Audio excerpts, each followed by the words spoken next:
Welcome back. If you just joined us, you're watching the news at 10 live on Channels Television. A quick reminder of our top stories now.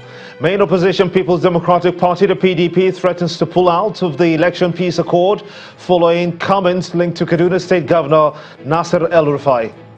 Kaduna State Governor Nasir El-Rufai maintains his stance, says that his call is not for violence but a patriotic one to defend the country's dignity. Nigeria's ruling All Progressives Congress and the main People's Democratic Party, the opposition, continued their nationwide presidential campaigns 9 days to the general elections. And meteorologists forecast the world is likely to experience warmest temperature at about 1 Celsius in 10 years.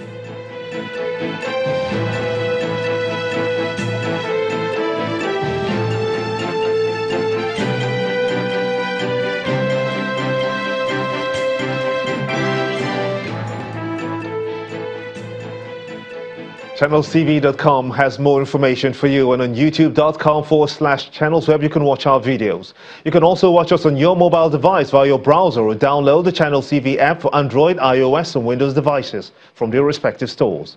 Besides giving you access to news and updates on the go, the Channels TV and Channels 24 app have an eyewitness feature that you can use to share those pictures, videos or news of happenings around you.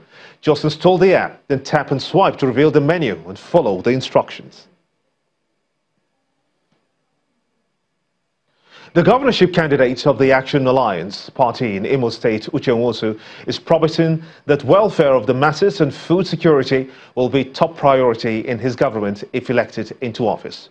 Mr. Nwosu was speaking to supporters at a rally in 2 local government areas of the state. He says that as a former chief of staff and former commissioner for lands in the state, his wealth of experience is what Imo State needs to get to the next level.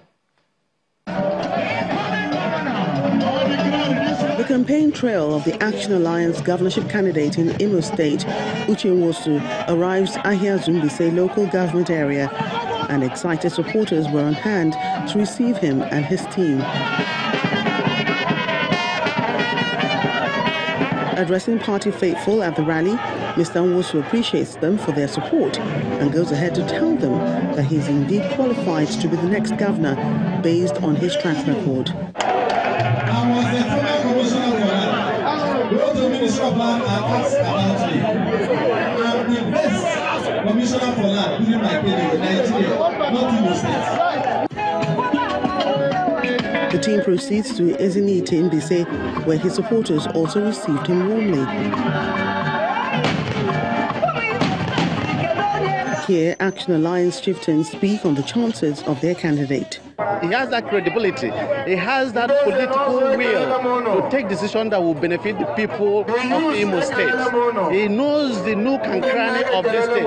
He knows the plight of the people in the village, the people in the town, and the people outside Imo State. He's a man that is nearer to the grassroots, the man that is close to the grassroots, the proponent and exponent of youth empowerment, the exponent of empowering the less privileged in our society. Ugumba Uche Nwosu is a mark that stands the bridge between the rich and the poor. This is a young man that the entire youth of Imo State came out in their numbers and endorsed. And this is a young man that 27 local government areas of Imo State came out and endorsed. It was a clear call which he answered. Beside campaigning for his own election, Mr. Nwosu is also on the road to solicit for votes for President Muhammadu Buhari and all other Action Alliance candidates. I will be a governor that will take care of you. I will be a governor that will provide for you. I will be a governor that will take care of you. This is the governor I want to be. When you go back home, go and preach the good news. Go and preach the good gospel. Wahana AA is the answer. Though the governorship polls is still about 3 weeks away, the Action Alliance campaign organization believes only a continuous engagement with prospective voters can swing the election its way. In the meantime, the governorship candidate of the All Progressives Grand Alliance in Abia State, Dr. Alex Otti, has promised to transform the state and make it the toast of everyone in the southeast. Dr. Otti disclosed this in his address at the campaign rally in Osisioma Ngwa, local government area of the state.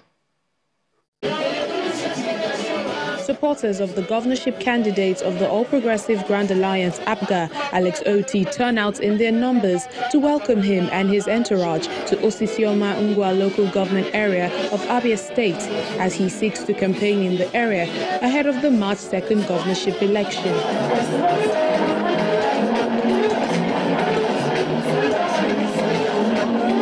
Without much ado, the governorship candidate mounts the podium to address his supporters, and his message to them was clear. Of course they will fail. But I want them to be alive and see the transformation of Abia State. Yes. I want them to die. Yes. They need to see that thing they could not do. They need to see somebody do it. Yes. Easily, effortlessly. In 2 years, we will not recognize Abia State. Some residents of Osisioma who spoke to Channels Television believe the APGA governorship candidate has what it takes to become their next governor. The purpose of gathering today is to support Alex Otti. He's the only person that I know that can deliver us from the hands and from the shackles of what is happening in Abia State. That is why the majority of us are here today. It is less than a month to the governorship election, and with more grounds to cover, the APGA candidate insists he will press on with his campaign until every eligible voter in Abia State gets to understand his message.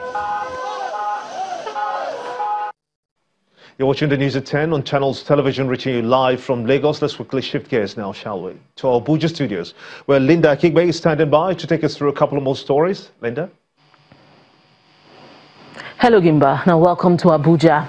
The British government is keeping a close eye on the events leading up to the general elections, as well as helping to ensure that the polls are peaceful and credible.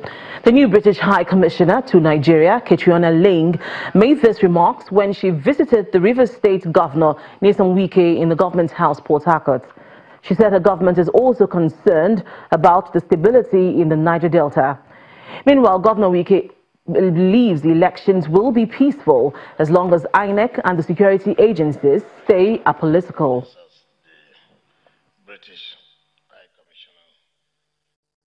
Wanted to take the temperature prior to the elections to encourage everyone we meet to go for a peaceful, credible, free and fair election. We know how important this state is for the elections in Nigeria, and a peaceful election here will be very important for the elections overall.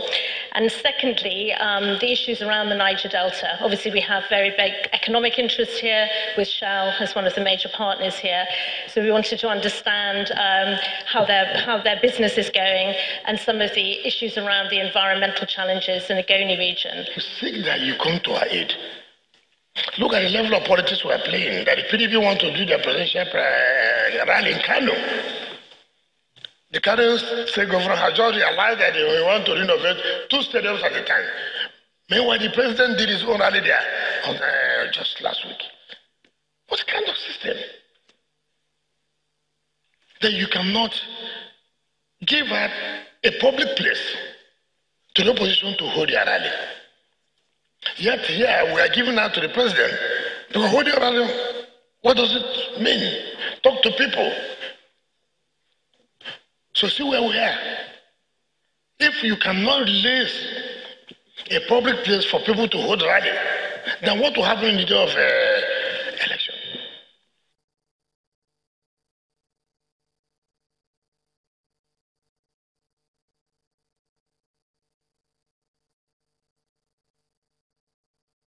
Now the head of the ECOWAS Election Observer Mission for the 2019 general elections in Nigeria, Mrs. Ellen Johnson Sirleaf, has met with the chairman of the Independent National Electoral Commission, INEC, in Abuja. The former Liberian president says the purpose of a visit is to understand on a personal level the challenges as well as progress made in the run-up to the elections. On his part, the INEC chairman thanked Madam Sirleaf and ECOWAS for accepting INEC's invitation to observe the elections, promising that the polls would be freer, fairer and more credible than that conducted in 2015. We are at the presidential wing of the Nnamdi Azikiwe International Airport in Abuja, and about to land behind me will be the plane carrying the head of the ECOWAS Election Observer Mission for the Nigerian 2019 elections, the former president of Liberia, Madam Ellen Johnson Sirleaf. Yet her visit is a preliminary one to see for herself how much progress has been made and what the challenges are as the election comes around. The next day, she swung into action, with her first visit being to the chairman of the Independent National Electoral Commission. I look forward to meeting others, particularly the party leaders, so that I can leave here ready to return with more knowledge when I come back with a full team sometime next week, when the election observation and its main program commences. This commission will not fail Nigerians, will not fail the sub-region, and will not fail the world. Then she made her way to the force headquarters to meet with the Inspector General of Police, who assured her that security forces are ready and properly trained to handle election security matters, assuring all observers, both local and foreign, of their safety before, during and after the polls. We have already completed arrangement in terms of securing the electoral materials, securing the INEC officials, providing security for the observers, both national and international observers, and after, that is before the election, during the election and after the election. Next was a visit to the National Peace Committee, where she met with the head of the National Peace Committee Secretariat, and he briefed her on the challenges faced by the committee, especially in brokering peace accords among political parties at the local level. There's also the challenge of carrying out robust interventions at the state level, because with the signing of the peace accord back in December 2018, suddenly states have recognized the importance of having key stakeholders at the state level who can actually support these peace processes. Also at the meeting was the convener of the National Peace Committee, Reverend Dr. Matthew Kuka, who stated that a new component of the peace accord is to be signed on the 13th of February 2019. I think so far the engagement, what has been very fascinating for me is that the anxieties, the accusations that we had in 2014 and 2015 from the opposition, namely the APC, the shoe now is on the other foot. Clinton should be coming in on the 12th, and the signing of that other component of the accord should be on the 13th. The elections, of course, as you know, will be on the 16th. Madam Sirleaf will continue her engagements with a visit to the two major political parties before she leaves the country to return with the rest of the election observation team next week. Kayla Magwa, Channels Television News. When the News at 10 returns, Nigerian workers re-elect Ayuba Waba as president of Nigeria Labour Congress, insists there's no going back on the